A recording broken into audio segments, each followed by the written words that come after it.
want to invite you at the onset of this program, How Do I Separate in Love? We want to invite you to step outside of yourself. Step outside of your thought process. Step outside of your opinions. Step outside of your own personal belief system. And be willing to just hear today. I feel that some of the things that we say are not going to initially be received because different people are in different spaces. And emotions are a very powerful thing. Anger is very powerful. Frustration is very powerful. And our stories are very powerful. So I want to invite you to step outside of your story. Because truly, if we desire better, we have to be willing to hear better and apply better to our lives. I believe that this is going to be a very enlightening segment today. How do I separate in love? And I want to thank you for joining us for this program today. I want to share also with you that, we're coming to you because we have rendered ourselves available. This was a vision that was given to me over 10 years, probably more like 15 years ago. And I was very passionate about it the moment that it presented itself. But I've come to realize that everything is for a season and everything is for a time. And I know that Let's Rap is for this season and it is for this time. And even as we sit before you and we rap so that you can get the message through us, I want you all to know today that we are experiencing the same things that we're talking about. It's crazy because we would just finish a segment and we would go through a challenge that brings back the words of what we were talking about in the segment. So we're not here as authorities. We're here in the capacity of teacher and student at the same time. And, Absolutely. And also very grateful for those opportunities to be able to hear the words back that came from your voice. I've recognized that with Spirit for some time now, and it just freaks me out how Spirit will use your words to convict you or to check you or to help you in your situation. And we have a tendency as a race of human beings to be so quick with advice and so able to give advice, free with advice. But when it comes time to taking advice, we sometimes put up blocks. The old folks used to say, have a term for that. It's bitter, it's sweet on the tongue and bitter to the stomach. Yeah. Yeah. And it's true, but that's the beautiful thing about when you start living the miracle. Because your life really is that. It's a miracle. It's a gift. It is such a sacred relationship of oneness, of unity. And we're in these individuated, fragmented expressions of the divine, and we take on these personas, and we depending on how separate we are from that purpose, we begin to think that we're living some life without meaning or just walking around going through but when you start living the miracle, you realize that what we speak, the heart confesses, the mouth confesses what the heart feels. So where your belief systems are truly are acknowledged in the moments of which you speak. And then there's times when we haven't completed the process, right? And so step into that and taking action is a way of fulfilling and completing the lesson. I want us to start there. I'm so grateful to how they just bring things in. Out of the abundance of the heart, the mouth speaks. And we spoke of key components to a relationship, and one of them was communication. And I am very, very attuned to that scripture. I believe if it comes out of your mouth, it is in your heart. But a lot of times we say things from a manipulative standpoint rather than a sincere standpoint. So I want us to talk about communicating in separation or in relationships where we feel that we have reached a place of it is necessary to separate.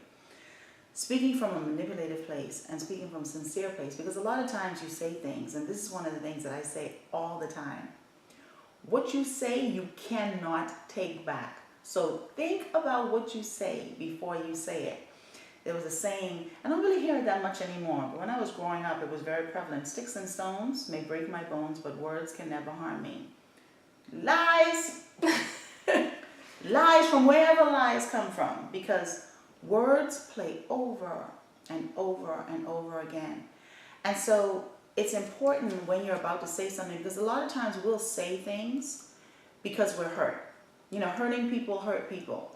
And if somebody says something to hurt you, your intention in that moment is, oh, I'm going to get them back. This is not going to go down like this. I'm going to say something. And we do that. I don't care if you're 5 or if you're 95. As humans, we have a tendency to do that, especially when we're operating from a lower consciousness perspective. Right. Instead of stepping into your true self and your higher self and operating from a place of love on a continuous basis.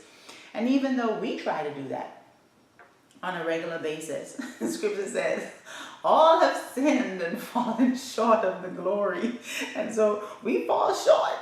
And that I know I do. I'm going to speak for myself in that sometimes. But what is your intention in what you're communicating? Even in the separation, are you trying to be manipulative? Are you trying to be hurtful? Are you trying to leave this person as hurt as you are because you don't see any way for this thing to work out? Or are you being really sincere? Because if it comes out of here, it's in here.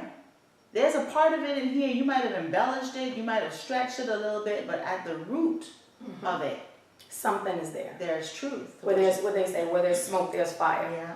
Yeah, that's I definitely believe that as well. You know, if we speak something, there's something about it that's anchored in a seed that is still present.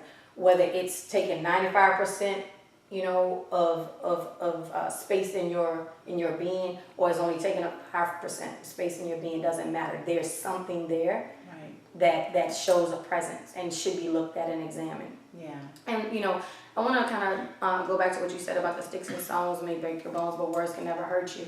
You know, I think this is an important point to illuminate, that there are many mindsets or principles of truth in our world, things that can take us to another level. And we have to, this is where the term appropriation keeps coming back to me. Appropriate. 3 sticks and stones may break my bones, but words will never hurt, can never hurt me, is one concept that has to be used in appropriation, where we use that to move people past someone saying something to them and they can't move forward, and that they don't have that kind of power to desensitize them to the invisible anchors that they've placed on, or invisible shackles rather, that they've placed on themselves that keep them from moving forward. However, at a higher level, yes, the words do hurt. They create trauma knots. And depending on how we use them to heal, so you got one level that's 3-dimensional thinking. Another level of acknowledgement is 4 and 5-dimensional thinking, where you really do operate from a different paradigm and realize that there's something energetically going on with words. But at a very surface level, the words that can never hurt me is more so for people who are operating from that place and they aren't ready to acknowledge energy. They aren't ready to acknowledge, you know, all the other things that kind of come into play. But I think most of the people that are coming into play with Let's Rap are ready for another level of thinking. They are ready to rise above personal perception. So I think it's an important point that you've made, that no longer, again, holds a truth, because we are operating from a different space. Right. So. Yep. And, you know, as we're talking today about how do I separate in love, I invite you to go back to our last program. How can I save my relationship? Because we spoke about key components in relationships, but those are key components to having a successful relationship, but those components I feel also can and should be applied to even if you've come to the end of the relationship or you feel a need to separate. Because first and foremost, it's very important that you're honest. That you're honest with yourself, first and foremost, and that you're honest also with your partner. And honestly understanding that if you have children together, your relationship is never going to be over. You're going to continue to be in a relationship. Okay, you might not be married. You might decide that you're going to get a divorce and totally end the contract of the relationship, but your relationship is never going to be over. And it shouldn't be. And this is one of the things that a lot of people make the mistake when they separate and they do have children. It becomes all about themselves and their own emotional pain and their trauma knots and what was done to them, what the other party did to them, what they did to the other party. And the children are watching everything that's happening. The children are feeling the energetic vibration of everything that is going on. The children are being traumatized as well. The children are being affected. The children are experiencing a divorce. And a lot of times, as adults, was very guilty of this in my first marriage. It's so much about you and what you're feeling that you don't regard these children that are around, and you say things in the front of the children that hurts them. And so now you have the children in the middle of the two, and they love mommy and they love daddy, and they don't know which way to go, so they feel torn, and so something starts to happen in them. And so that's why you find a lot of times when marriages separate or divorce, the children start to withdraw, or the children change. The children would go from straight A students to getting D's and F's in school, not being able to concentrate, not wanting to concentrate, not even putting in an effort anymore to do anything. And so I really want us to talk about that, because that is a very sensitive area for me, because I experienced it. And I had to go back and apologize to my children. I had to sincerely apologize to my children, because I realized that I affected them on a great level, especially my eldest was affected on a great level.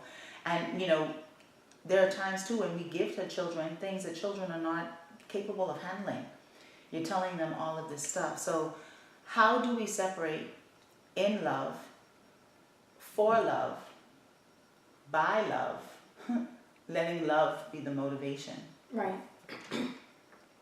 Well, I think that before we even go into really breaking it down deeply, we have to get to the point that we identify why are we coming to the point of thinking that the relationship is over. Mm-hmm. And also identifying a point that you made off camera, which is just because you think the relationship is over, or you choose to do something that severs the relationship in some way, does not mean the relationship is complete. Right.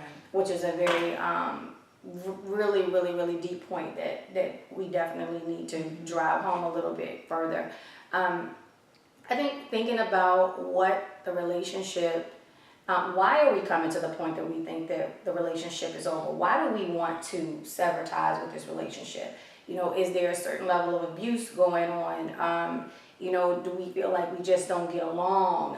Have our goals changed? You know, unfaithfulness, because that's the main reason for a lot of relationships. Yeah, unfaithfulness. Mm-hmm. You know, there's just so many different dynamics right now. I mean, we couldn't possibly cover all of them, but we will attempt to cover the ones that we feel like are the most critical. I think the first thing that when we start talking about whether the relationship was over, if we feel the relationship is over, that we need to have a conversation. Mm-hmm. We need to have a conversation, and the conversation is the first step to even exploring exactly where everything is. And that's being able to come face to face, you know, with the things that make us uncomfortable. Mm-hmm. And even in the exploration of these things, because if you're gonna start talking about children and you're gonna start identifying your responsibility to the children as parents, you have to first take responsibility with yourselves. Right. Because you are not gonna take on the children if you can't get past this initial piece, which is with your spouse or your significant other, or now of course there are other relationships like parent-child relationships and siblings also, and we're speaking expansively about everything, but right now the focus is a little bit on the significant other aspects of relationships. So but you can use these same ideals in that as well. When you come to a relationship, the first thing, when you come to a point where you are considering severing the relationship, a conversation, would you say a conversation needs to take place?